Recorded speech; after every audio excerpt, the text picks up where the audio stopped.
My millionaire CEO husband found out I won $673 million from his lottery empire.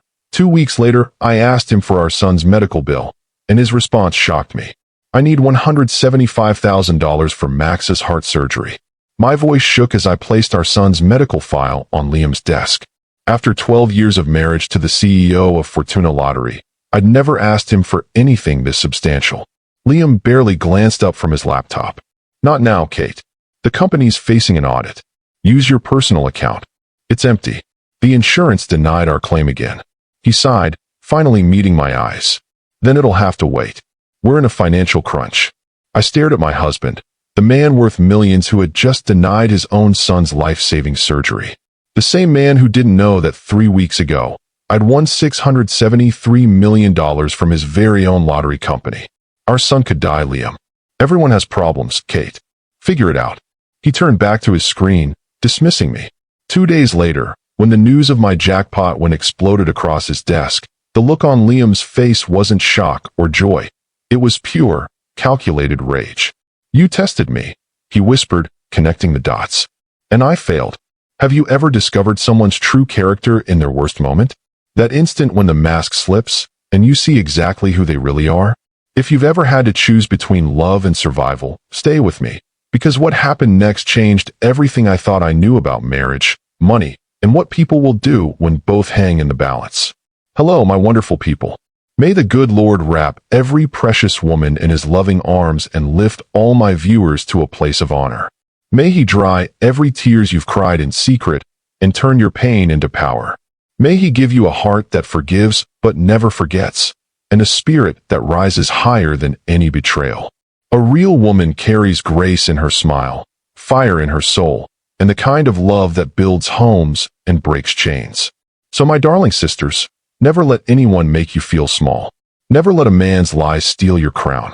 You are God's masterpiece, fearfully and wonderfully made. When you lift a woman, you lift generations. When you heal a woman, you heal nations. If this touches your heart the way it touches mine, write in the comments. I am a daughter of the King, and stay with me till the very end to see how Kate turned her husband's betrayal into the greatest blessing of her life. I met Liam Garrett on a rainy Tuesday in downtown Seattle. I was rushing to catch the bus after my shift at Northwest Memorial Hospital, where I worked as a pediatric nurse. The rain was coming down in sheets, and I'd forgotten my umbrella again. I ducked under the awning of a coffee shop, shaking water from my hair, when someone held out a paper cup of something steaming. You look like you could use this, a voice said. I looked up to see the most striking man I'd ever encountered. Tall, with dark hair and eyes the color of aged whiskey, wearing a suit that probably cost more than my monthly rent. I'm not in the habit of taking drinks from strangers, I replied, but I was smiling despite myself. Liam Garrett, he said, extending his free hand. There. Now we're not strangers. That was 12 years ago. I was 26, dedicated to my nursing career, and completely unprepared for someone like Liam. He was 32 and already making waves as the innovative marketing director at Fortuna Lottery Corporation. Our worlds couldn't have been more different. I've never met anyone like you, he told me on our third date, as we walked along the waterfront. Most women I meet are calculating. You just seem real. I laughed. That's because I am real. What you see is what you get. He stopped walking and turned to face me. That's exactly what I want. Our courtship was a whirlwind. Liam pursued me with an intensity that was both flattering and overwhelming. Weekend trips to San Francisco. Surprise picnics in the park. Flowers delivered to the pediatric ward where all my coworkers could see. 6 months after we met, he proposed on a private yacht in Puget Sound, the Seattle skyline glittering behind us. You make me want to be better, he whispered as he slipped the 3-carat diamond onto my finger. Say yes, Kate. Say you'll be mine forever. My mother had reservations. You barely know him, Katie, she said when I called her with the news. Mom had raised me alone in our small apartment in Tacoma after my father left when I was 4. She'd worked 2 jobs to keep us afloat. Men with money like that, they're different. They see the world differently. He's not like that, I insisted. He values what I do. He respects me. The prenuptial agreement arrived 3 weeks before our wedding. It was 42 pages of legal language that essentially said if we divorced, I would leave with very little of what Liam brought to or earned during our marriage. It's just business, Liam explained, not quite meeting my eyes. My lawyers insist. It doesn't mean anything about how I feel about you. I signed it. What did I care about his money? I was marrying for love, not for financial security. I had my own career, my own identity. The first few years were everything I dreamed of. We bought a beautiful house in Bellevue with a view of Lake Washington. I continued working at the hospital while Liam climbed the corporate ladder at Fortuna. When he was named CEO at 36, we celebrated with champagne and promises of the future we'd build together. We're unstoppable now, he said, his eyes bright with ambition. This is just the beginning. I didn't realize then that we was already becoming him, that my husband was slowly transforming into someone I didn't recognize.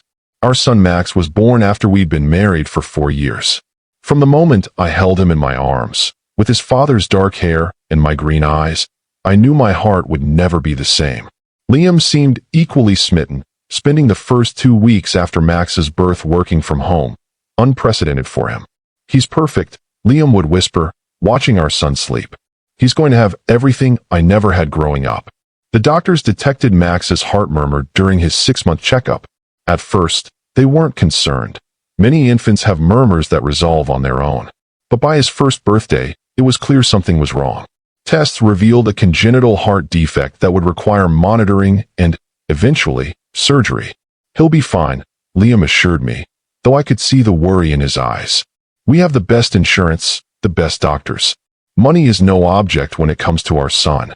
I cut back my hours at the hospital to care for Max, eventually switching to part-time. Liam, meanwhile, seemed to work more than ever. Fortuna was expanding, launching online platforms, acquiring smaller lottery companies across the Pacific Northwest. Our home became a pit stop for him, a place to shower, change clothes, and occasionally sleep before heading back to the office. It's temporary, he'd say when I expressed concern about his absence. I'm building something important. For us. For Max. By the time Max was 7, Liam was a stranger in our home. He missed school plays, parent-teacher conferences, even Max's emergency room visit when his condition briefly worsened. I'd call, and his assistant would promise he'd call back. Sometimes he did. Usually around midnight, after Max and I were already asleep. You're missing everything, I told him during one of our increasingly frequent arguments. Max asked me yesterday if you still lived here. Don't be dramatic, Kate, he replied, loosening his tie. I'm providing for this family. That's what matters. No, being present matters.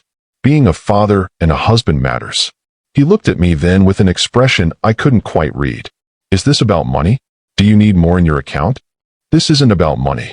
This is about you choosing your company over your family every single day. Liam sighed, running a hand through his hair, a gesture so familiar it made my heart ache for the man I'd married. I have a breakfast meeting tomorrow. We'll talk about this another time. But another time never seemed to come. And as Max's condition worsened, the distance between Liam and me grew into a chasm I wasn't sure we could bridge. It was during this dark period that I started playing the lottery. Not Fortuna's games, that felt too close to home, but a rival company's weekly drawing. Just $5 here and there, a small act of rebellion against the lottery empire that had consumed my husband. Statistically speaking, you're throwing money away, Liam remarked one rare evening when he caught me checking the numbers online. Maybe, I replied, but sometimes hope is worth $5. He shook his head and returned to his email. The subject was closed. 3 weeks before Max's 8th birthday, his cardiologist delivered the news we'd been dreading. His condition has deteriorated significantly, Dr. Patel explained gently. We need to schedule surgery within the month. Whatever it takes, I said immediately. Just tell us what to do. Dr. Patel hesitated. There's a complication.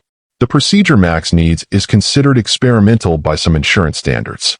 I've already received preliminary word that your coverage may deny it. My stomach dropped. How much are we talking about? The surgery itself, plus pre-op care and recovery. Approximately $175,000. I nodded, trying to appear calm. We'll figure it out. My husband's company is doing well. But when I called Liam's office, his assistant informed me he was in meetings all day. It's about Max, I insisted. It's urgent. I'll let him know, she promised. He'll call as soon as he can. He didn't call. He came home after midnight, long after Max and I were asleep. The next morning, I cornered him before he could leave for work. We need to talk about Max. Now. Liam checked his watch. I have a meeting in 30 minutes. Can we do this tonight? No, we can't. His doctor says he needs surgery this month. The insurance is likely to deny coverage because it's considered experimental. We need $175,000. For a moment, Liam looked genuinely concerned. Then he frowned. That can't be right. Our insurance is top tier. Well, they're denying it. I have the preliminary notice right here. I handed him the letter I'd received by email that morning. He scanned it quickly. I'll have someone from HR look into this. There must be an appeal process. There is, but it could take months. Max doesn't have months. What do you want me to do, Kate? Write a check right now? Yes, that's exactly what I want you to do. Our son needs surgery. Liam's expression hardened. I can't just pull that kind of money out of thin air. The company's finances are complicated right now. We're under audit, and every large transaction will be scrutinized. I couldn't believe what I was hearing. This is our son we're talking about. Your son. I know that, he snapped. But there are procedures. Let me work through the proper channels first. And if that doesn't work, he grabbed his briefcase, already moving toward the door. Then we'll figure something out. But not like this. Not with you ambushing me before I've had my coffee. That afternoon, I drove to Liam's office building in downtown Seattle. The Fortuna headquarters occupied 20 floors of gleaming glass and steel, with Liam's corner office commanding a view of both the Space Needle and Mount Rainier on clear days. His assistant tried to stop me. He's in a meeting with the board, Mrs. Garrett. He can't be disturbed. Watch me, I replied, pushing past her and throwing open the double doors to the conference room. 12 heads turned in unison. Liam stood at the head of the table, presentation remote in hand, his face a mask of shock that quickly morphed into anger. Kate, what are you doing here? I held up Max's medical file. I need an answer about our son's surgery. Now. The room fell silent. I could feel the board members' discomfort, their sideways glances at each other, at Liam, at me in my jeans and hospital volunteer t-shirt, so out of place in this temple of wealth. We'll take a 15-minute break, Liam announced tightly. He grabbed my elbow and steered me toward his private office, closing the door behind us. Have you lost your mind? He hissed. You can't just barge into a board meeting. And you can't just ignore our son's medical emergency. I shot back. I need $175,000 for Max's heart surgery. My voice shook as I placed the file on his desk. The insurance denied our claim again. Liam barely glanced at it. Not now, Kate. The company's facing an audit. Use your personal account. It's empty. You know that. He sighed, finally meeting my eyes. Then it'll have to wait. We're in a financial crunch.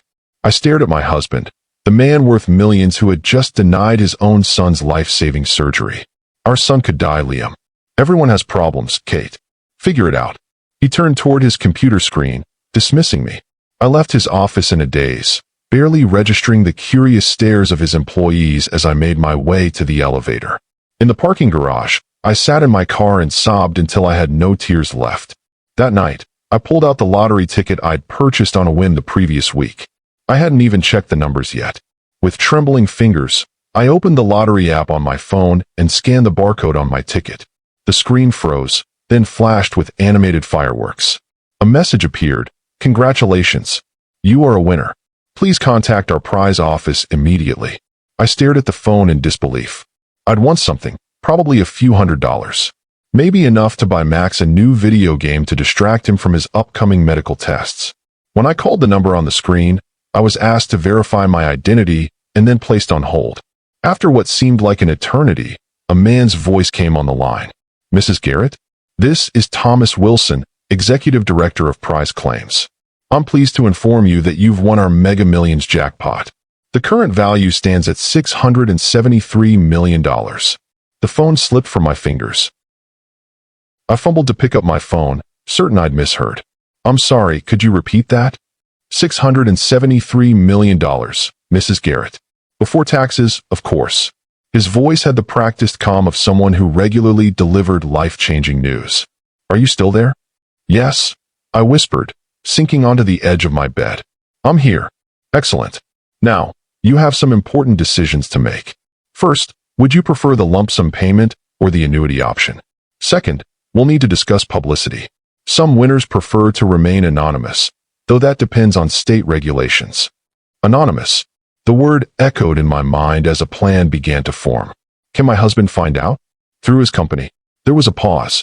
Your husband works for a lottery company. He's the CEO of Fortuna Lottery. Another, longer pause. I see.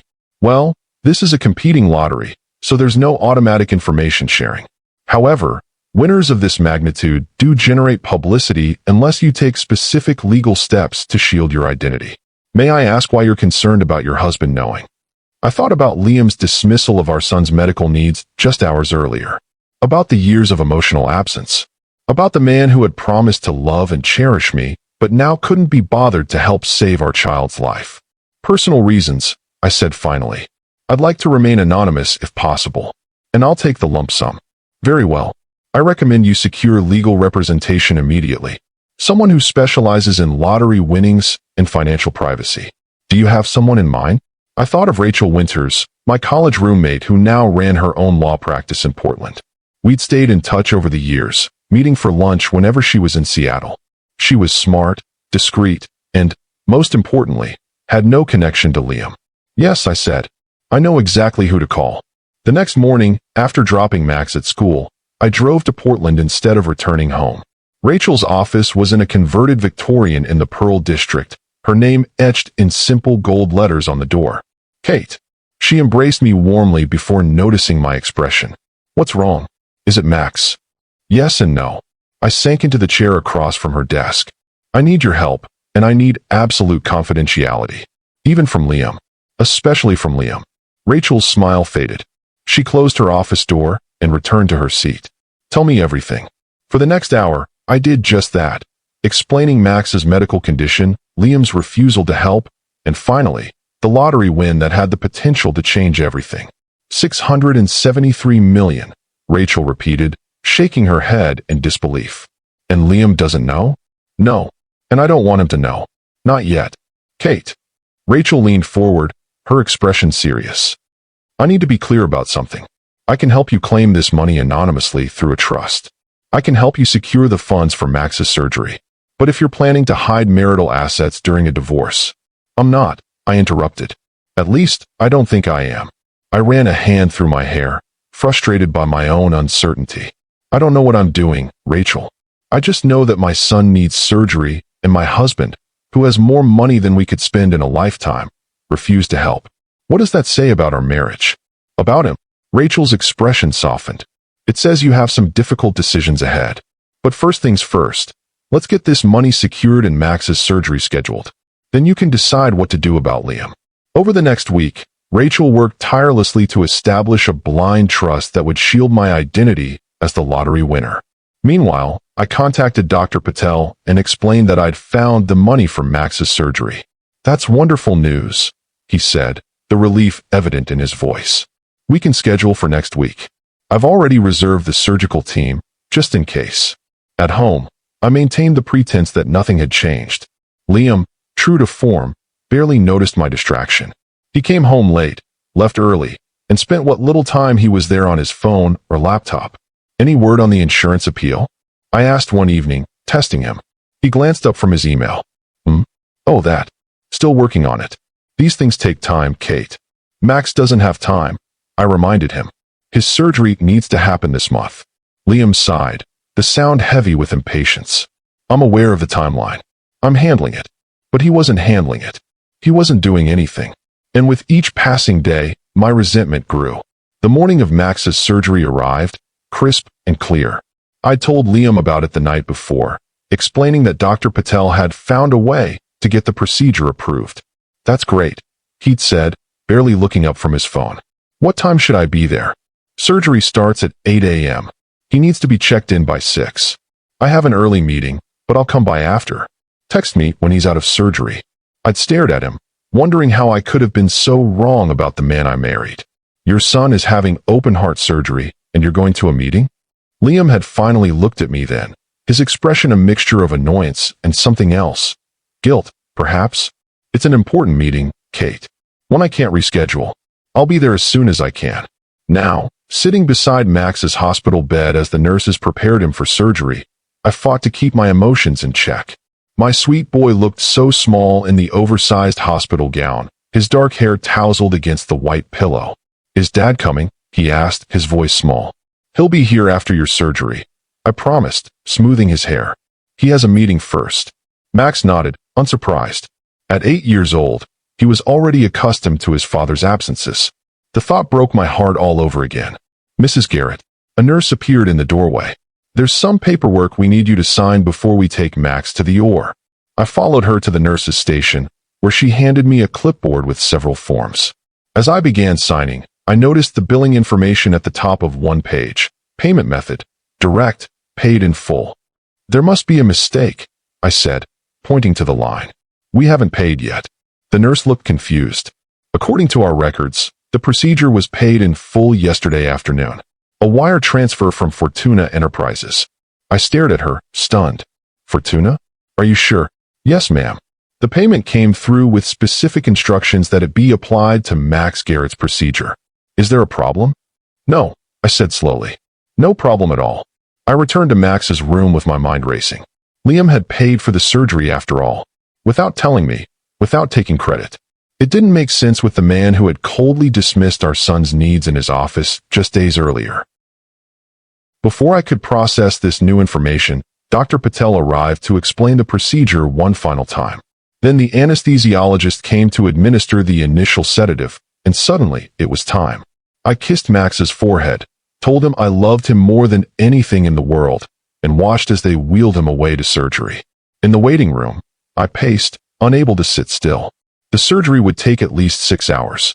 6 hours of not knowing if my son was okay. 6 hours of imagining every possible outcome. At 9:30 a.m., my phone rang. Liam's name flashed on the screen. "How is he?" he asked without preamble. "In surgery. They started about an hour ago. I'll be there by noon." My meeting's running long. I closed my eyes, counting to 10 silently before responding. "Fine. By the way, the hospital said Fortuna paid for the surgery yesterday. Was that you?" There was a pause. "Yes. I told you I was handling it. You told me to figure it out because you were in a financial crunch. Things changed. Look, I have to go. I'll see you at the hospital." He hung up before I could respond. I stared at my phone, more confused than ever. What had changed? And why hadn't he told me he'd taken care of the payment? At 11:45, as I was on my 4th cup of terrible hospital coffee, a commotion erupted at the surgical waiting room entrance. Liam burst through the doors, his face ashen, followed by 2 men in suits who looked like corporate security. "Where is he?" Liam demanded, scanning the room until he spotted me. "Kate, where's Max? Is he okay?" I stood, alarmed by his panic. "He's still in surgery." "What's wrong? What happened?" Liam grabbed my arms, his fingers digging in painfully. "Did you do it? Did you really do it?" "Do what?" "Liam, you're scaring me." "The lottery. $673 million from Mega Millions. Our biggest competitor. Tell me you didn't." The waiting room had gone silent, every eye on us. I pulled away from his grip, lowering my voice. "How did you find out?" His face contorted with a mixture of rage and disbelief. "So it's true. You won the lottery and didn't tell me." "Let's not do this here," I said, nodding toward the other waiting families. "Max is in surgery. Nothing else matters right now." "Nothing else matters?" Liam's voice rose despite my attempt to calm him. "You won over $500 million from my company's direct competitor, hid it from me, and you think nothing else matters?" One of the men in suits stepped forward. "Mr. Garrett, perhaps we should continue this discussion privately." Liam ignored him, his focus entirely on me. "How long have you known? When did you win?" "A week ago," I admitted. "I found out the same day you told me to figure out how to pay for our son's surgery." Something flickered in Liam's eyes, recognition, perhaps. "You tested me," he whispered, connecting the dots. "And I failed." Before I could respond, a nurse appeared in the doorway. "Mrs. Garrett? Dr. Patel would like to speak with you." My heart stopped. It was too soon. The surgery should have taken at least 4 more hours. Something was wrong. "Is Max okay?" I asked, already moving toward her. "Dr. Patel will explain everything," she said, her expression carefully neutral. "If you and your husband would follow me, please." Liam and I exchanged a glance, our argument instantly forgotten. Whatever was happening between us, our son came first. Always. We followed the nurse down a series of corridors to a small consultation room where Dr. Patel waited, still in his surgical scrubs. His expression gave nothing away. "Please, sit down," he said, gesturing to the chairs across from him. "Just tell us," I pleaded, remaining standing. "Is our son alive?" Dr. Patel's eyes widened. "Yes, of course. Max is stable and doing well. I apologize for alarming you. I didn't realize you would assume the worst." The relief was so intense I had to grab the back of a chair to steady myself. Beside me, Liam exhaled sharply. "Then why are we here?" he asked. "The surgery should take several more hours." Dr. Patel nodded. "Normally, yes. But once we began the procedure, we discovered that Max's condition was not exactly as our imaging had indicated. The defect was less severe than we thought." "Less severe?" I repeated, hardly daring to hope. "What does that mean?" "It means we were able to perform a less invasive repair than originally planned. The surgery is already complete, and Max is in recovery. Barring any complications, he should be able to go home in 3 to 4 days instead of the 2 weeks we anticipated." I sank into the chair, tears of relief streaming down my face. "So he's going to be okay?" Dr. Patel smiled. "Better than okay. With this repair, Max should be able to live a completely normal life. No restrictions on physical activity, no need for medication beyond the initial recovery period, and no likelihood of requiring additional surgeries in the future." Liam stepped forward, extending his hand to the surgeon. "Thank you, doctor, for everything." As Dr. Patel left to check on Max in recovery, Liam and I were left alone in the consultation room. The silence between us was heavy with unspoken words. "Kate," he began. "Not now," I cut him off. "I need to see our son." Liam nodded, his expression unreadable. "Of course. But afterward, we need to talk." In the recovery room, Max lay sleeping, his small chest rising and falling steadily beneath the bandages. His color was already better than it had been in months. I took his hand, careful not to disturb the four, and pressed it gently to my cheek. "He looks good," Liam said softly from the other side of the bed. "Stronger." I nodded, unable to speak past the lump in my throat. Our son was going to be okay. Whatever else happened, whatever came next with Liam and me, this moment, this miracle, was enough. As if sensing our presence, Max's eyelids fluttered. He opened his eyes slowly, blinking against the bright lights. "Mom?" he whispered, his voice raspy from the breathing tube.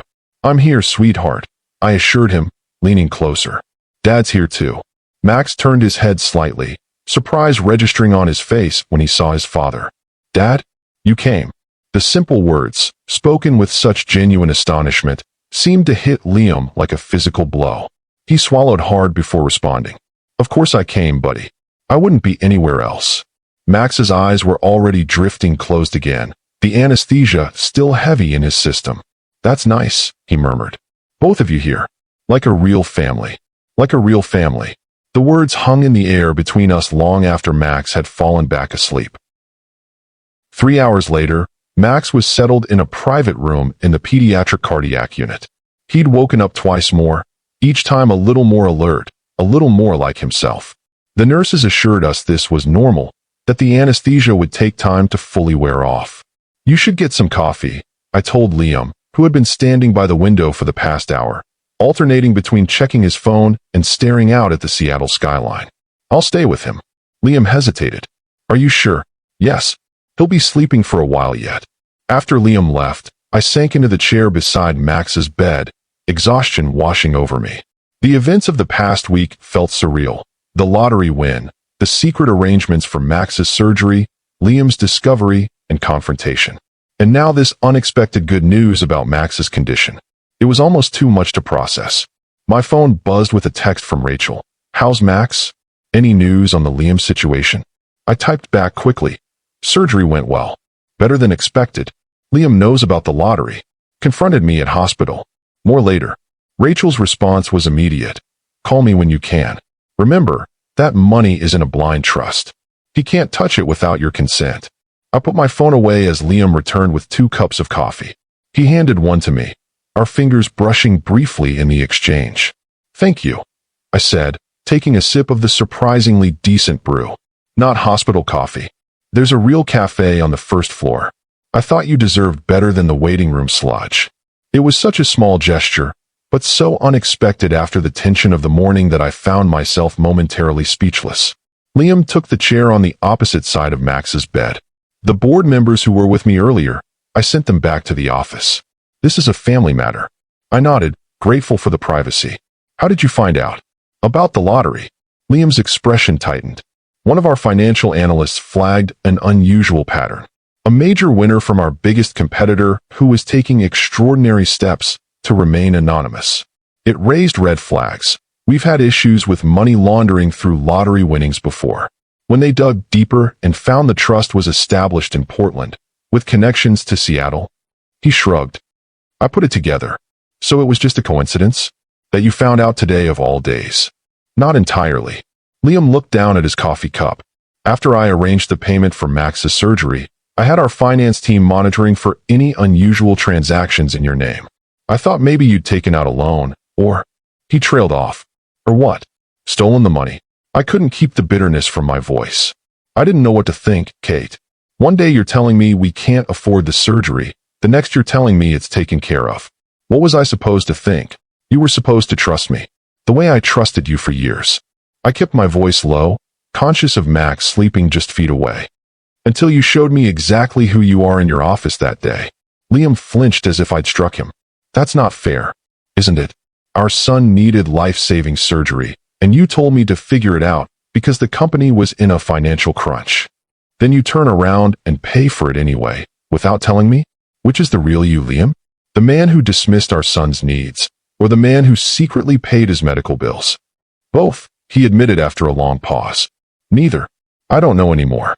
He ran a hand through his hair, a gesture so familiar it made my heart ache despite everything.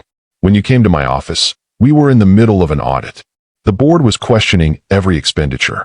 I panicked. You panicked, I repeated flatly. About money. While our son's life was at stake. It wasn't just about the money. Liam's voice rose slightly before he caught himself. Glancing at Max, the board has been looking for reasons to force me out. My father's company, the one he built from nothing, and they think I'm not fit to lead it anymore. So you chose the company over your son. No. I just needed time to figure out how to handle both. And then, after you left, I realized what I'd done. How I'd failed both of you. He looked down at his hands. I made the transfer that afternoon. I was going to tell you, but then I wanted to see if you'd come to me again, give me a chance to make it right. And when I didn't, I told myself you must have found another solution. That you didn't need me anymore. His voice dropped to a whisper. Maybe you never did.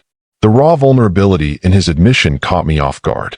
For years, Liam had been the confident, sometimes arrogant CEO, always certain, always in control. I couldn't remember the last time he'd admitted to any kind of weakness or failure. I've always needed you, I said quietly. Not your money. You. Your presence. Your partnership. But somewhere along the way, you stopped being present. You became a ghost in our lives. Liam was silent for a long moment. When did you buy the lottery ticket? The abrupt change of subject threw me. What? The winning ticket. When did you buy it? I don't know. A couple of weeks ago. I buy one every few weeks. Just $5 here and there. From our competitor. Not from Fortuna. I sighed. Yes, Liam. From your competitor. It wasn't some corporate espionage or deliberate betrayal. It was just a small act of rebellion, I guess. A tiny way of having something that wasn't connected to you and your company. And when you won, why didn't you tell me? Because I needed to know. Know what? If you would help our son without knowing I had money. If you would do the right thing because it was right, not because it was easy. I met his gaze steadily. You failed that test, Liam. Spectacularly. He didn't try to defend himself this time. And now? What happens now, Kate? You have more money than you could spend in a lifetime. You don't need me or my company. What's keeping you here? The question hung between us, heavy with implication. What was keeping me in this marriage? Love? Habit? Our son? I wasn't sure I knew anymore. Before I could answer, Max stirred, his eyelids fluttering open. Mom? Dad? Are you fighting? No, sweetheart, I said quickly, moving closer to the bed. We're just talking. How are you feeling? Thirsty, he croaked. And my chest hurts. Liam reached for the cup of iced chips the nurse had left. Here, buddy. The doctor said you can have these for now. As Max sucked on an iced chip, his gaze moved between us. Even at 8, He was perceptive enough to sense the tension. Are you mad about the money, Dad? Liam and I exchanged startled glances. What money, Max? I asked carefully. The lottery money. I heard you talking about it when I was waking up. Max's eyes were clearer now, the anesthesia wearing off. Mom won the lottery, right? That's why you were yelling earlier. Liam looked stricken. I wasn't yelling at Mom, Max. I was just surprised. Are we rich now? Max asked, his child's mind going straight to the practical question. I hesitated, unsure how to explain the complexity of the situation to an 8-year-old. Yes, the lottery means we have more money now. But money doesn't change what's really important. Like family, Max said with the simple wisdom of childhood. And being together. Exactly, Liam agreed, his voice rough with emotion. Nothing is more important than family. Max seemed satisfied with this answer and asked for more ice chips. As Liam helped him, I watched the interaction with a strange sense of detachment. Was this the same man who had dismissed our son's medical needs just days ago? The same workaholic who had missed school plays and doctor's appointments for years? People don't change overnight. I knew that. And yet, seeing Liam tenderly caring for our son, I glimpsed the man I'd fallen in love with all those years ago. The man who had promised to put family first, before ambition, before success, before everything. A nurse came in to check Max's vitals, breaking the moment. Everything looks good, she announced cheerfully. Dr. Patel will be by in about an hour to check on you. In the meantime, try to rest. After she left, Max's eyelids were already growing heavy again. Will you both be here when I wake up? He asked, fighting to keep his eyes open. Yes, Liam and I answered in unison. Good, Max murmured as he drifted off. That's good. When we were sure he was asleep, Liam stood. We should finish our conversation. But not here. I nodded, following him into the hallway where we could speak without disturbing Max. A small family lounge at the end of the corridor was empty, offering the privacy we needed. You never answered my question, Liam said once we were seated. What happens now? I took a deep breath, organizing my thoughts. I don't know, Liam.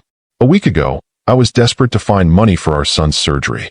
Now I have more than I ever imagined possible. It doesn't feel real yet. And us? Our marriage? That hasn't felt real for a long time, I admitted.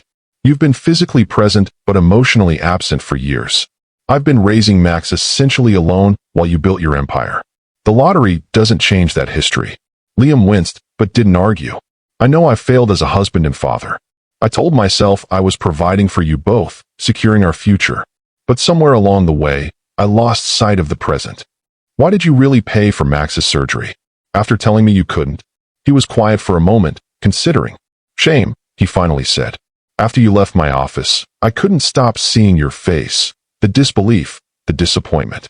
It made me look at myself through your eyes, and I didn't like what I saw.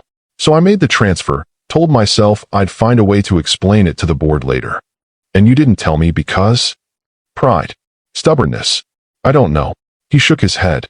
Maybe I wanted you to come back, to ask again, so I could be the hero instead of the villain. It was selfish. His honesty was disarming. In 12 years of marriage, I couldn't remember Liam ever being this vulnerable, this willing to acknowledge his flaws. The money changes things, I said. You know that, right? I won't be financially dependent on you anymore. I can make choices based on what's best for Max and me, not what we can afford. Are you leaving me? The question was direct, his voice steady despite the pain evident in his eyes. I don't know, I answered truthfully. A week ago, I couldn't afford to leave, even if I wanted to. The prenup you had me sign made sure of that. I'll tear up the prenup. Today, it doesn't matter anymore. I laughed without humor. Now that I have my own money, you're willing to share yours? Do you see the irony there? Liam flushed. That's not what I meant. I'm trying to say that I'll do whatever it takes to fix this. To fix us. If that's what you want. What I want, I said slowly, is for my husband to be the man I married. The one who saw me, really saw me, and valued our family above everything else. I don't know if that man still exists, Liam, or if he ever really did. He exists, Liam insisted. He got lost for a while, buried under spreadsheets and board meetings and quarterly projections. But Max's surgery, your lottery win, they've been a wake-up call. I don't want to lose you, Kate. Either of you. Words are easy, I said. You've made promises before. Then let me show you. Give me a chance to prove that I can change. That I want to change. I studied his face, searching for signs of the calculating businessman, the man who had coldly dismissed our son's needs. Instead, I saw only raw vulnerability and genuine regret. "I can't make any promises right now," I said finally.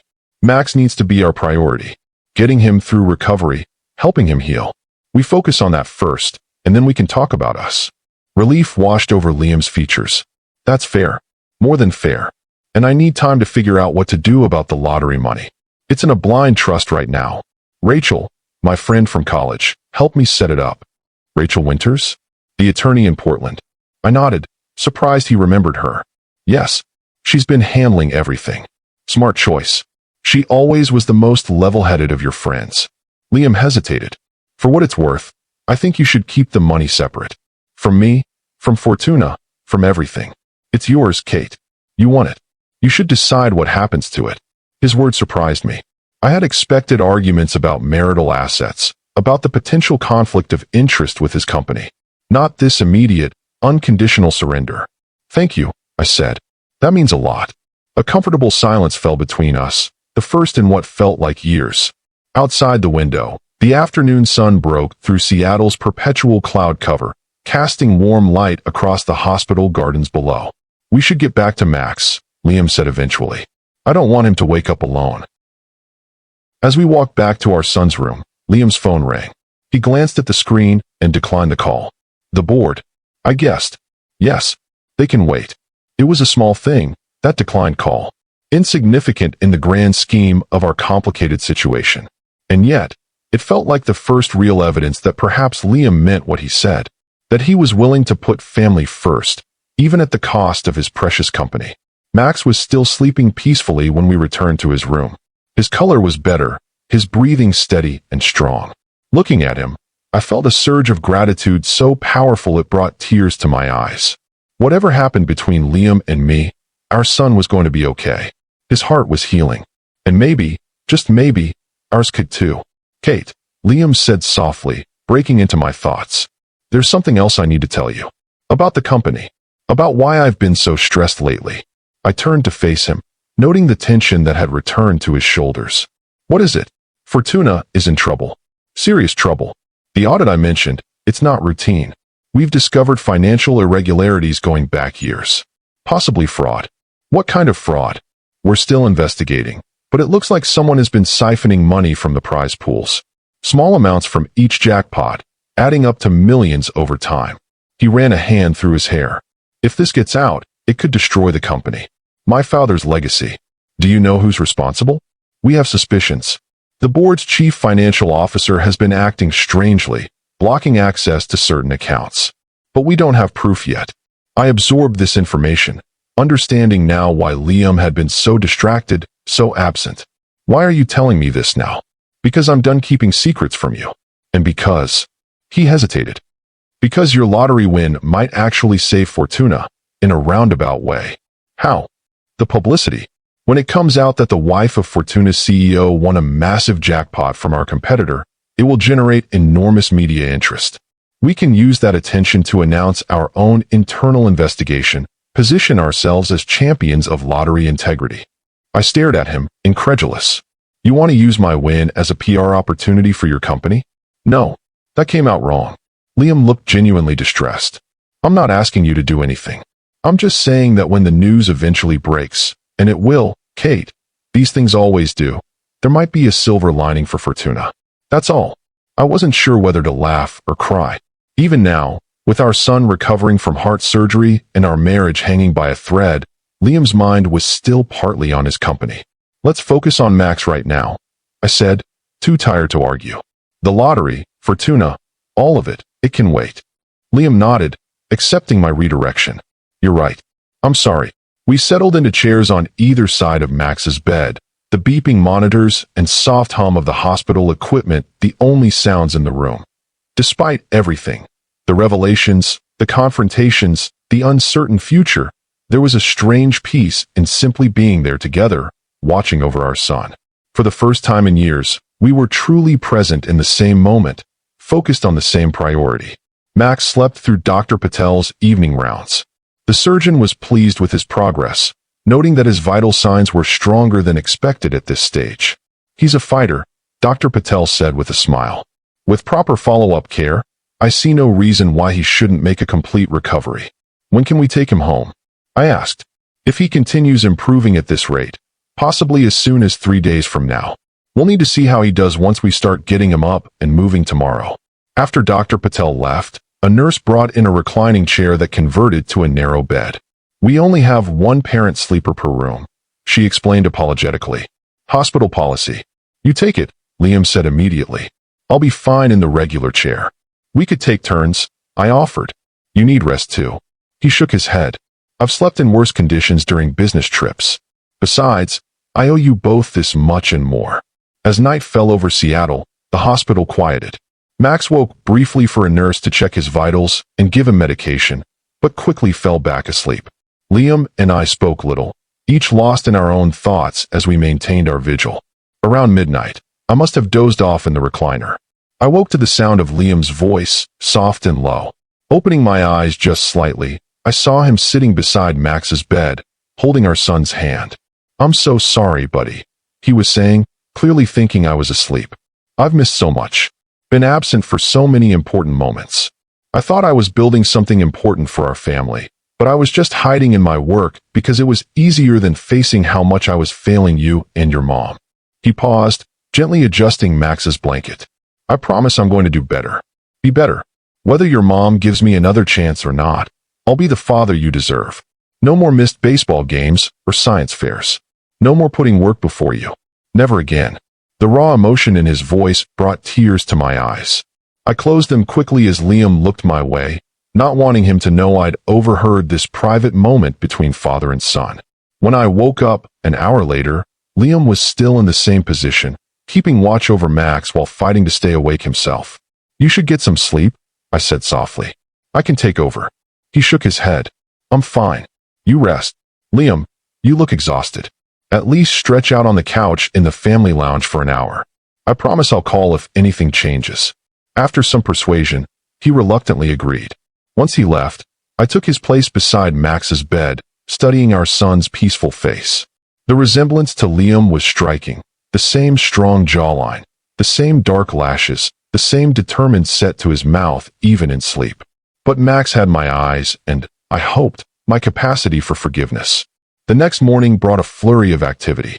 Max was fully awake and alert, complaining about hunger, a good sign, according to the nurses, and asking when he could go home. Dr. Patel arrived early to examine him, pleased with his progress. We'll try getting him up to sit in a chair today, he explained. If that goes well, a short walk around the room by evening.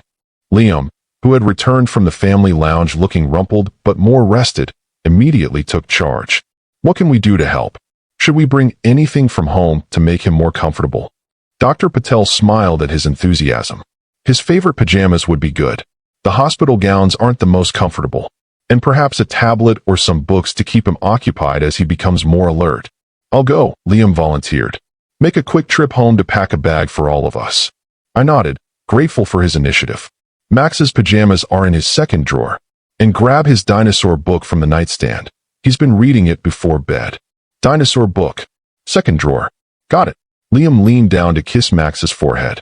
I'll be back soon, buddy. Be good for Mom and the nurses. After he left, a nurse helped Max sit up for the first time since surgery. He was wobbly and complained of dizziness, but managed to stay upright for nearly 10 minutes. A victory that earned him a popsicle as reward. Mom, he said as he worked on his cherry popsicle. Is Dad going to stay? Even after I get better? The question caught me off guard. What do you mean, sweetheart? Max gave me a look far too knowing for his 8 years. He's always busy, always at work. But now he's here all the time. Is it just because I'm sick? My heart ached at the simple question that revealed so much about how our son perceived his father. Your dad loves you very much, Max. He's realizing that he's been missing too many important things because of work. Because of my heart. Partly that, yes. Sometimes it takes a scare to make grown-ups see what really matters. Max considered this as he finished his popsicle. And the lottery money? Will that make him stay home more? Since we're rich now. I smiled despite myself. Money doesn't fix everything, Max. But it can give people more choices about how they spend their time. So Dad could choose to be home more? Yes, if that's what he wants. Max nodded, satisfied with this answer. I think he wants to. He told me last night when he thought I was sleeping. He said he was going to be a better dad. I blinked back sudden tears. You heard that? Uh-huh. He sounded sad, and he was holding my hand really tight. Max looked up at me, his green eyes, so like my own, serious and searching. Are you and Dad getting a divorce? Tyler at school said his parents fought about money all the time before they got divorced. Oh, Max. I sat carefully on the edge of his bed, mindful of his 4 lines. Your dad and I have some things to work out, but right now we're both focused on helping you get better. That's all you need to worry about. He didn't look entirely convinced, but was distracted by the arrival of lunch, chicken broth and Jell-O, which he declared hospital food torture. Liam returned mid-afternoon with 3 packed bags and Max's favorite stuffed triceratops, a gift from his 6th birthday that he'd recently claimed to be too old for, but still kept on his bed. Spike, Max exclaimed when he saw the dinosaur, all pretense of being too grown-up forgotten in his joy. You brought him. I thought he might want to keep you company, Liam said, placing the stuffed animal beside Max. He looked lonely on your bed. The simple gesture, remembering the dinosaur's name, knowing it would comfort our son despite Max's recent claims of being too old for stuffed animals, showed a level of attentiveness I hadn't seen from Liam in years. The afternoon passed with Max napping intermittently while Liam and I took turns sitting with him and stepping out to handle necessary calls. I spoke with Rachel about the lottery trust and the inevitable media attention once the news broke. Liam dealt with his board members, who were apparently in various states of panic about his extended absence. They'll survive without me for a few days, he said dismissively when he returned from one particularly tense call. The company existed before me and will exist after me. It was such a departure from his usual attitude about Fortuna that I couldn't help but stare. Who are you and what have you done with my husband? A ghost of a smile crossed his face. Maybe I'm finally becoming the man you thought you married. By evening, Max was strong enough to take a few steps around his room with the help of a nurse and a rolling force stand. The effort exhausted him, but Dr. Patel was encouraged by his progress. At this rate, we might be looking at discharge in just 2 days, he told us. You'll need to arrange for home nursing visits for the first week, and he'll have activity restrictions for at least a month, but he's doing remarkably well. After Max was settled for the night, Liam suggested we both take a break from the hospital room. Just for an hour, he said. There's a decent restaurant across the street. We could get some real food, talk without whispering. I hesitated, reluctant to leave Max. The nurses have our numbers, Liam added. And it's just across the street.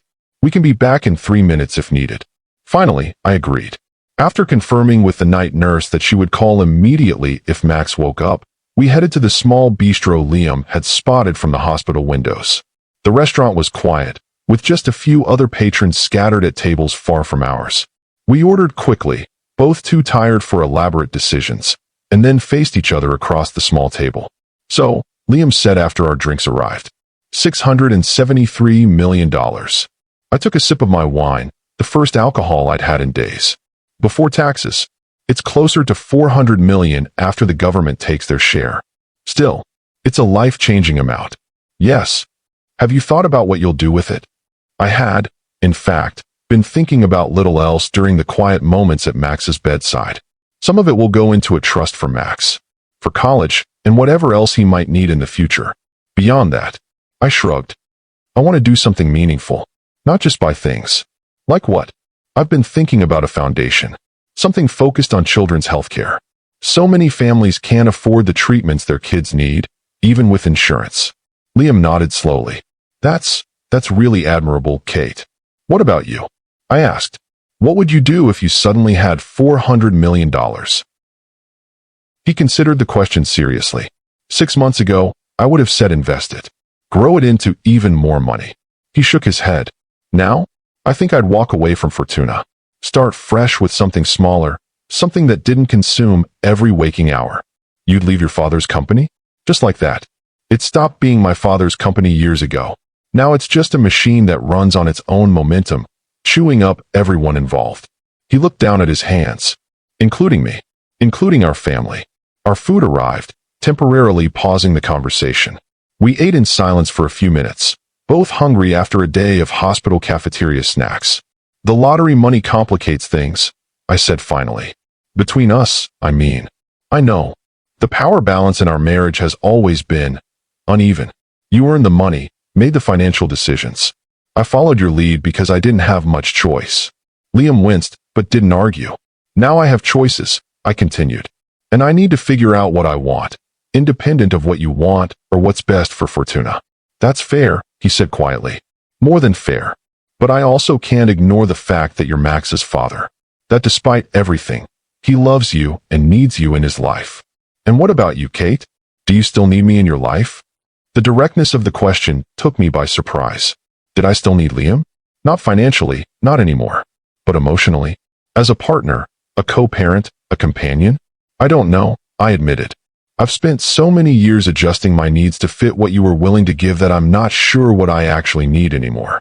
Liam absorbed this with a nod. I deserve that. I know I do. But I meant what I said at the hospital. I want to change. To be the husband and father you both deserve. People don't change overnight, Liam. No, they don't. But sometimes they get wake-up calls that start the process. He reached across the table, not quite touching my hand, but close. Max's surgery. Your lottery win. Finding out that my son is surprised when I show up for him. Those are pretty powerful wake-up calls. I studied his face, searching for signs of the calculating businessman I'd grown to distrust. Instead, I saw only sincerity and a vulnerability that the old Liam would never have allowed himself to show. I need time, I said finally, to sort through everything, to figure out what I want our future to look like, separately or together. Take all the time you need. I'm not going anywhere. He hesitated. Except back to the hospital right now, because I just got a text from the nurse. Max is awake and asking for us. We hurried back to find Max groggy but alert, complaining that he couldn't sleep without hearing his bedtime story. It was a ritual we'd maintained since he was a toddler, one that Liam had participated in less and less as work consumed him.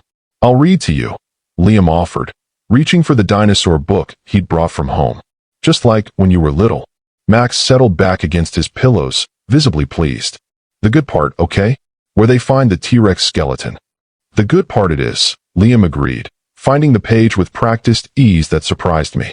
Perhaps he remembered more of his early parenting days than I'd given him credit for.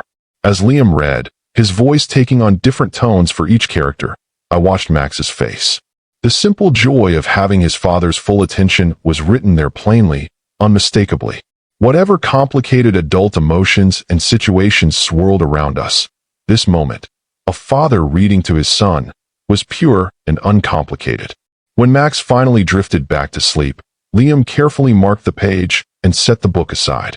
I've missed this, he said softly. So many bedtimes. So many stories. You're here now, I said, surprising myself with the lack of accusation in my voice. That's what matters to him. And to you? Does it matter to you that I'm here now? I considered the question honestly. Yes, it matters. I'm just not sure yet if it's enough. The next 2 days passed in a blur of medical checks, short walks around the hospital floor, and cautious optimism. Max grew stronger by the hour, his natural resilience asserting itself. Liam remained a constant presence, stepping out only for essential calls and returning quickly, as if afraid he might miss something important. On the morning of the third day, Dr. Patel declared Max ready for discharge. He's exceeded all our expectations, he told us as a nurse removed Max's last 4. Still, he'll need careful monitoring at home. No school for at least 3 weeks, no physical education or sports for 2 months. We've arranged for a home health nurse, I assured him, and one of us will be with him at all times. As we prepared to leave, packing up the cards and small gifts that had accumulated from hospital staff and the few friends we'd notified about Max's surgery, Liam pulled me aside. I've been thinking about what you said, about needing time. He spoke quietly, ensuring Max couldn't overhear from where he sat in a wheelchair, eagerly waiting to go home. I want to suggest something, but I don't want you to feel pressured. What is it? Let me move into the guest room when we get home. I'll be there for Max, help with his recovery, but give you the space you need to think about what you want. The suggestion was so reasonable, so considerate of my needs while still prioritizing Max, that I found myself nodding. That could work. For now, while we figure things out. Relief washed over his face. Thank you for giving me a chance to prove I can change. As we left the hospital, Max riding in a wheelchair pushed by an orderly as hospital policy required. I felt a strange mixture of emotions. Relief that our son was recovering. Uncertainty about my marriage and future. And underneath it all, a cautious hope that perhaps this crisis, both Max's health scare and the lottery win that had exposed the fault lines in our relationship, might ultimately lead to something better for all of us. What I didn't know then was that the most difficult test still lay ahead. One that would reveal, once and for all, whether Liam's transformation was genuine or just another calculated move in the chess game our marriage had become. If you've ever had to decide whether to give someone a second chance after they've let you down, hit that like button. And if you believe that sometimes it takes losing everything to realize what truly matters, subscribe to my channel for more stories about love, forgiveness, and finding strength in life's most challenging moments. The media storm hit 3 days after we brought Max home. I'd been expecting it. Rachel had warned me that keeping a $673 million lottery win secret was virtually impossible, but the intensity still caught me off guard. It started with a single headline on a financial news website. Lottery CEO's wife claims competitor's $673 million jackpot. By noon, reporters were camped outside our Bellevue home, vans with satellite dishes lining our normally quiet street. Don't answer the door or the phone, Liam instructed as he peered through the blinds at the growing media presence. They'll get bored eventually. But they didn't get bored. The story was too juicy. The wife of Fortuna Lottery CEO winning a massive jackpot from their biggest competitor, right as rumors of financial troubles at Fortuna were beginning to circulate. By evening, the speculation had grown wild. I was leaving Liam. I had been playing the competitor's lottery for years as revenge for a secret affair. The win was actually a complex money laundering scheme. This is insane, I said, scrolling through the headlines on my phone while Max napped in his room upstairs. The home health nurse sat with him, monitoring his vitals and ensuring he took his medication on schedule. How do they come up with these stories? Liam, who had been on the phone with Fortuna's PR team for the past hour, finally hung up with a heavy sigh. They want me to make a statement. Something lighthearted about how even the lottery CEO's family plays the odds sometimes. And what do you want to do? He ran a hand through his hair, a gesture I'd come to recognize as a sign of genuine stress rather than calculated concern. I want to tell them all to go to hell and leave my family alone. But professionally, he shrugged. Damage control is necessary. The board is in panic mode. Because of the lottery win or because of the financial irregularities you mentioned? Both. The timing couldn't be worse. We were planning to quietly investigate the irregularities, handle it internally if possible. Now everything's going to be under a microscope. I felt a twinge of guilt, though I knew the situation wasn't my fault. I'm sorry this is complicating things for you. Liam looked surprised. Don't apologize. None of this is your doing. He hesitated. Actually, there's something I need to tell you. About the financial situation at Fortuna. The serious tone in his voice made me set down my phone. What is it? The board's CFO, Gerald Winters, the one I suspected might be involved in the financial irregularities? He resigned this morning. Effective immediately, no notice. That seems suspicious. Extremely. And he's disappeared. Cleaned out his office overnight. Isn't answering calls. His wife claims he's on a spiritual retreat, with no phone access. You think he's running? Liam nodded grimly. I think he knows we're close to uncovering whatever he's been doing. And now with all this media attention, he gestured toward the window where camera flashes occasionally lit up the darkening street. The company's finances will be scrutinized by everyone from the Gaming Commission to the SEC. What does that mean for Fortuna? For you, best case scenario? We identify the full extent of the fraud, make restitution if necessary, and implement new safeguards. Worst case, he shook his head. Criminal charges for whoever was involved, massive fines for the company, possible bankruptcy. The gravity of the situation settled over me. Despite our personal issues, I didn't want to see Liam's career destroyed or his father's company ruined. Is there anything I can do to help? The offer seemed to surprise him. You'd want to help? After everything, Fortuna employs thousands of people, Liam. This isn't just about you or me or even your father's legacy. It's about all those families who depend on the company for their livelihoods. Something shifted in Liam's expression, a softening, a recognition. That's why I fell in love with you, you know. Your capacity to see beyond yourself, to care about people you've never even met. The simple sincerity in his voice caught me off guard. Before I could respond, my phone rang with Rachel's name on the screen. "I should take this," I said, grateful for the interruption. "It's Rachel."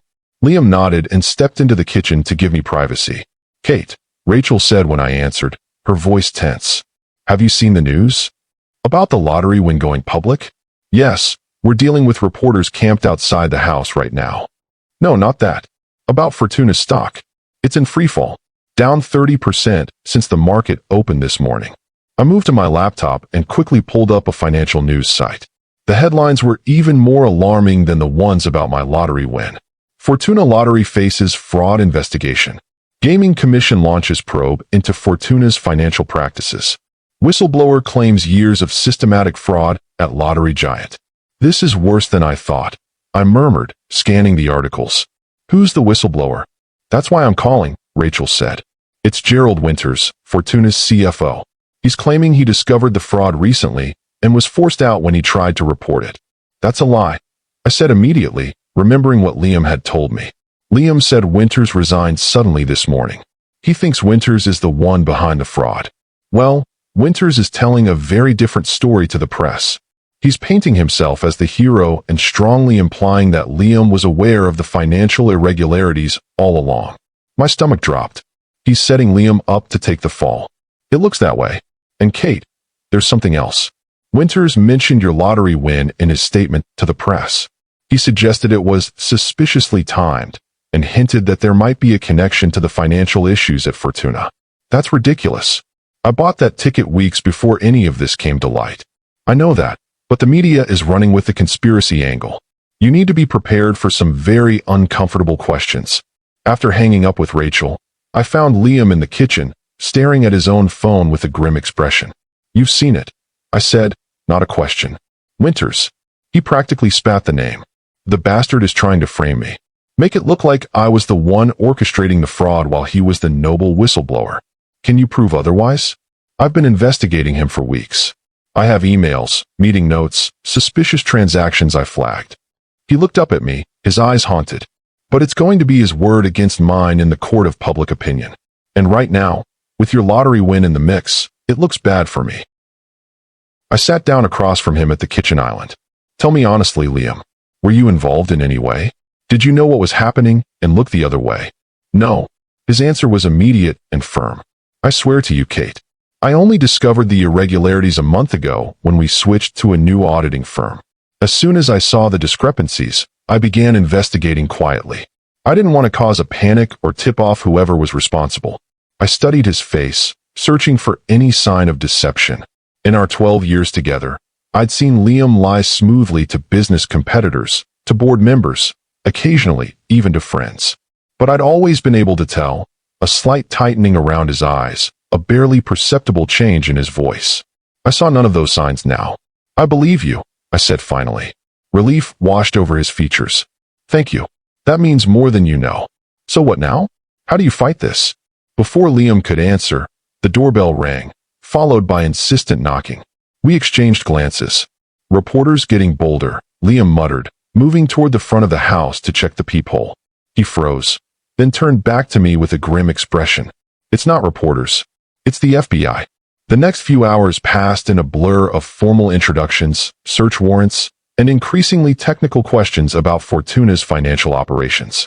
The agents were professional but thorough, confiscating Liam's laptop and phone, requesting access to his home office, and informing him that similar searches were underway at Fortuna headquarters. I stayed close to Max's room, ensuring the commotion didn't disturb his rest. The home health nurse, a kind woman named Elena, promised to keep him occupied with a movie if he woke up. Mrs. Garrett, one of the agents, a woman in her 40s with a no-nonsense demeanor, approached me in the hallway. "I'm Special Agent Diaz. I'd like to ask you a few questions about your recent lottery win." My heart raced, but I kept my expression neutral. "Of course. Should I have a lawyer present?" "That's your right. Though I should clarify that you're not a subject of our investigation at this time. We're simply gathering information." I nodded, leading her to the living room where we could speak privately. "What would you like to know? When exactly did you purchase the winning ticket?" 3 weeks ago. Tuesday, I believe. I'd have to check the exact date. And when did you discover you'd won? The following week. Wednesday evening. Agent Diaz made notes on a small pad. Did you tell your husband immediately? No. I contacted a lawyer first to help me claim the prize anonymously and set up a trust. Why the secrecy? Especially from your husband. I considered my answer carefully. Our marriage has been strained for some time. I wanted to secure the winnings properly before deciding how to proceed. And your husband discovered the truth how? Through his company. They flagged the anonymous win as suspicious because of the steps I'd taken to maintain privacy. Agent Diaz studied me for a moment. Mrs. Garrett, are you aware that your husband's company is under investigation for systematic fraud involving prize payouts? I've just learned about it today, yes. And it doesn't strike you as coincidental that you won a massive jackpot from a competing lottery company just as these irregularities were coming to light? I met her gaze steadily. It was coincidental. I've been playing the lottery occasionally for years. $5 here and there. I have no connection to the financial issues at Fortuna. Your husband never discussed company finances with you? Never mentioned concerns about irregularities? Not until recently. After Max's surgery, he told me they discovered some problems and were investigating internally. Agent Diaz made another note. Your son's surgery. That was expensive, I understand. Yes. Around $175,000. And your husband initially refused to pay for it, according to hospital records. Then suddenly the bill was paid in full by Fortuna Enterprises. Can you explain that? I felt a chill at how much they already knew about our personal affairs. Liam and I had a disagreement about the payment. He later changed his mind and arranged for the company to cover it. After you'd already won the lottery, but before he knew about it. Yes. Agent Diaz closed her notebook. Thank you for your time, Mrs. Garrett. We may have additional questions as our investigation proceeds. After the FBI finally left, taking boxes of documents and electronics with them, Liam collapsed onto the sofa, his face ashen. They think I orchestrated some kind of scheme with your lottery win. That somehow I knew you'd won and used it as cover for the fraud at Fortuna. That's absurd, I said, sitting beside him. They can't possibly prove something that isn't true. They don't need to prove it beyond a reasonable doubt to destroy my reputation, my career. He looked at me, his expression haunted. Kate, I need to ask you something, and I need you to be completely honest. Of course. Is there anything at all, about your lottery win that could look suspicious under scrutiny? Any connection to Fortuna or its competitors that I don't know about? I shook my head firmly. Absolutely not. I bought the ticket on a whim, just like I've done dozens of times before. The only unusual thing was that I actually won. Liam nodded, some of the tension leaving his shoulders. Okay, that's good. We just need to weather this storm until the truth comes out. And if it doesn't, if Winters has covered his tracks well enough to make you look guilty, then I'll face whatever comes. He reached for my hand, hesitating before making contact. But I need to know, will you and Max stand by me through this? Even if it gets ugly. The question hung between us, heavy with implication. Just days ago, I'd been contemplating whether our marriage could or should be saved. Now I was being asked to publicly support a husband who might soon be accused of financial crimes. I'll stand by the truth, I said finally. If you're innocent, as I believe you are, then yes, we'll face this together. The relief in his eyes was palpable. Thank you. That's all I can ask for. That night, after checking on Max one last time, I found Liam in the guest room, staring out the window at the few persistent reporters still camped at the end of our driveway. He's sleeping peacefully, I reported. Elena says his vitals are perfect. Good. That's good. Liam's voice was distant, his mind clearly elsewhere. What are you thinking about? He turned from the window with a weary smile. Everything. Nothing. How quickly life can change. He gestured vaguely toward the street. A week ago, my biggest concern was the quarterly earnings report. Now I'm facing potential criminal charges. My company's stock is in free fall, and our son is recovering from heart surgery. And I won the lottery, I added, attempting to lighten the mood. And you won the lottery, he agreed with a small laugh. Which might actually be the least complicated part of this whole situation. I moved to stand beside him at the window. What happens tomorrow? My lawyer wants me to come in first thing. The board has called an emergency meeting for noon. They'll probably ask me to take a leave of absence while the investigation proceeds. Will you? I don't have much choice. Fighting it would only make me look guilty. He sighed heavily. The irony is, I was planning to step back from Fortuna anyway. Spend more time with you and Max. I just wanted it to be on my terms, not like this. The vulnerability in his admission touched something in me. This was the Liam I'd fallen in love with. Thoughtful, honest, capable of acknowledging his mistakes and wanting to make them right. We'll get through this, I said, surprising myself with the conviction in my voice. All of it. Together. Liam turned to face me fully, his expression serious. Kate, I need you to know something. Whatever happens with the investigation, with Fortuna, with our marriage, these past few days with you and Max have reminded me what really matters. If I lose everything else, but somehow manage to keep you both in my life, I'll consider myself lucky. The sincerity in his words brought unexpected tears to my eyes. When did you become so wise? Around the time I almost lost everything that actually matters. He reached out slowly, giving me time to pull away, and brushed a tear from my cheek. I'm so sorry, Kate.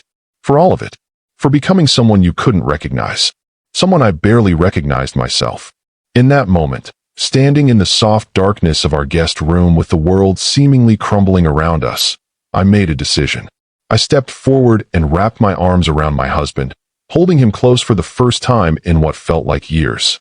We'll face whatever comes, I whispered against his chest. One day at a time. His arms tightened around me, and I felt him release a shuddering breath.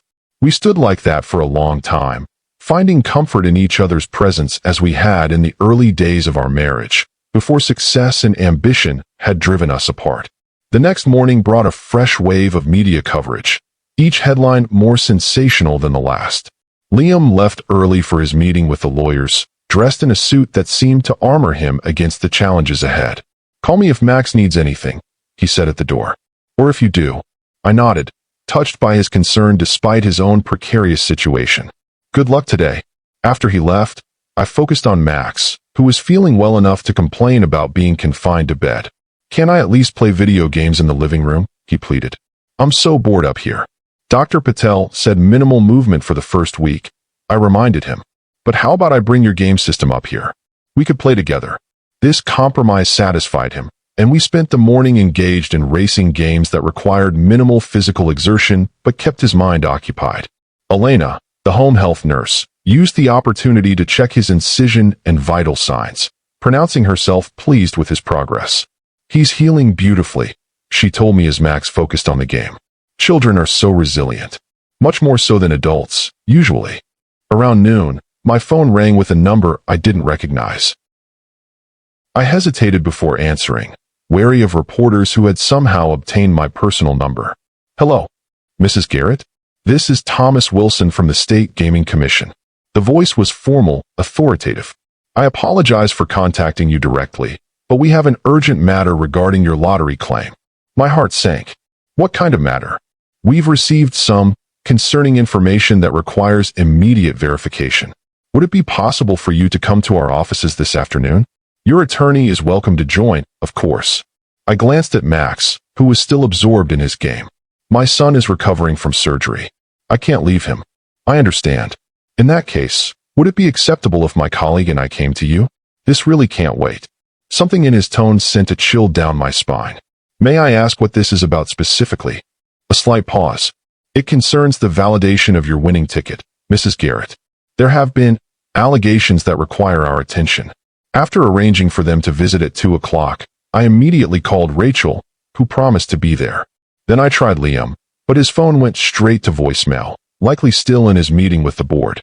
The representatives from the Gaming Commission arrived precisely at 2, accompanied by a police officer who remained silently by the door. Thomas Wilson was a thin man with wire-rimmed glasses and a perpetual frown. His colleague, a woman who introduced herself as Diana Mercer, carried a leather portfolio and avoided eye contact. Rachel arrived moments later, her professional demeanor a comforting presence as we all settled in the dining room, far enough from Max's room to ensure privacy. Mrs. Garrett, Wilson began without preamble. We have reason to believe that your winning lottery ticket may have been obtained through irregular means. What does that mean? Rachel interjected before I could respond. We've received information suggesting the ticket was purchased with knowledge of the winning numbers before they were drawn. Wilson's gaze fixed on me. Specifically, that your husband, as CEO of a competing lottery company, had access to proprietary algorithms that could predict number sequences. I stared at him in disbelief. That's absurd. I bought that ticket randomly, just like I've done dozens of times before. Can you prove that? Mercer spoke for the first time, her voice surprisingly gentle. Do you have witnesses who saw you purchase the ticket? Security camera footage, perhaps? I faltered, trying to remember the details of that day. I bought it at a convenience store near the hospital where I used to work. I don't know if they have cameras. Wilson nodded as if my uncertainty confirmed his suspicions. Mrs. Garrett, I'm afraid we're going to have to suspend the processing of your claim pending a full investigation. If evidence of fraud is found, criminal charges could follow. Rachel leaned forward. My client has cooperated fully with all verification procedures.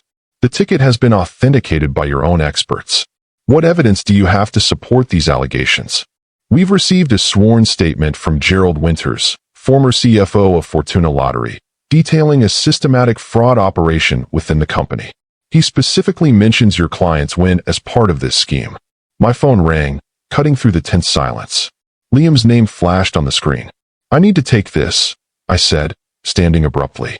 It's my husband. In the kitchen, I answered with a whispered urgency. Liam, the gaming commission is here.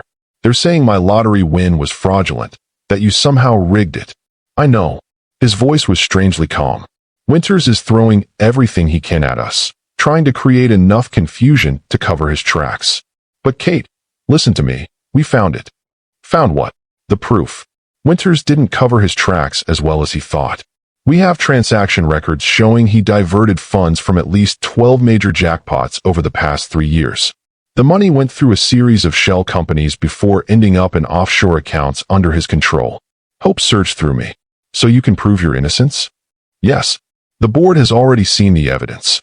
They've issued a statement supporting me and announcing Winters' termination for cause. The FBI has been notified, and they're shifting their investigation accordingly. Relief made my knees weak.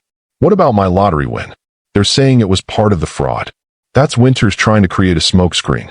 Tell them to contact Special Agent Diaz immediately. She already has the evidence clearing both of us. When I returned to the dining room and relayed this information, Wilson and Mercer exchanged glances.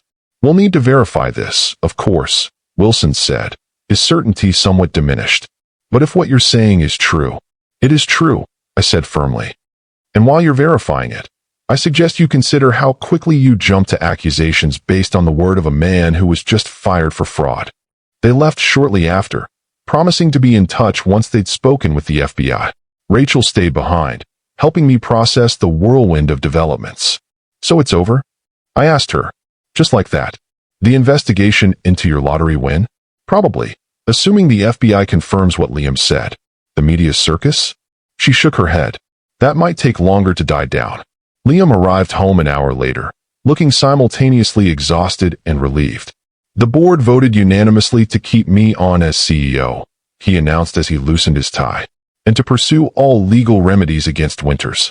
That's wonderful, I said, genuinely happy for him. What about the FBI investigation? Redirected entirely toward Winters and his accomplices. They've already frozen his accounts and issued a warrant for his arrest. He sank onto the sofa beside me. It's not completely over, but the worst has passed. As the evening news broke the story of Winters' fraud and Liam's exoneration, our phones began lighting up with messages from friends and colleagues offering support and congratulations.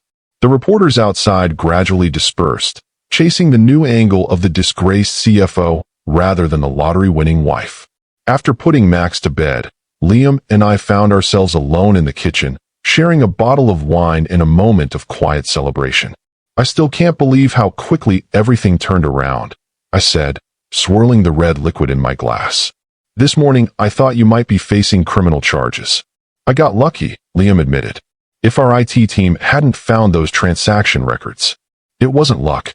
It was the truth coming to light. He reached across the island to take my hand. There's something else I need to tell you. Something I decided before all this happened with Winters. What is it?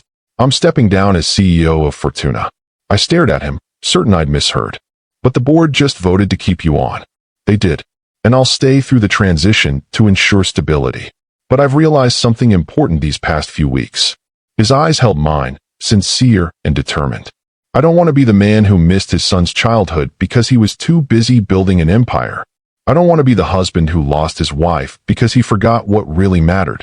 Liam, I began, not sure what to say. I'm not asking for promises, Kate. I know we still have a lot to work through. I'm just telling you that regardless of what happens between us, I'm making this change for myself, for the man I want to be.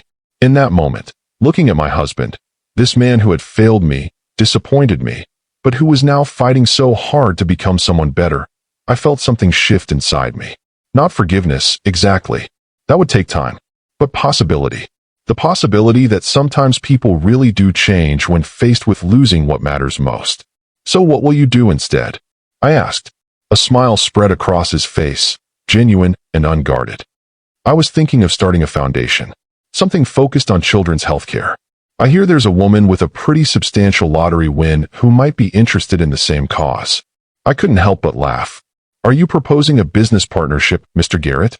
I'm proposing a fresh start, he said, his expression turning serious. In whatever capacity you'll have me. As I looked at him across our kitchen island, I realized that the lottery hadn't just changed our financial situation. It had forced a reckoning that might otherwise have taken years to reach. It had stripped away pretenses, exposed weaknesses, and ultimately created space for something new to grow from the ashes of what we'd lost. A fresh start, I repeated, raising my glass in a toast. One day at a time. He clinked his glass against mine, hope shining in his eyes. One day at a time. Upstairs, our son slept peacefully, his heart stronger than before.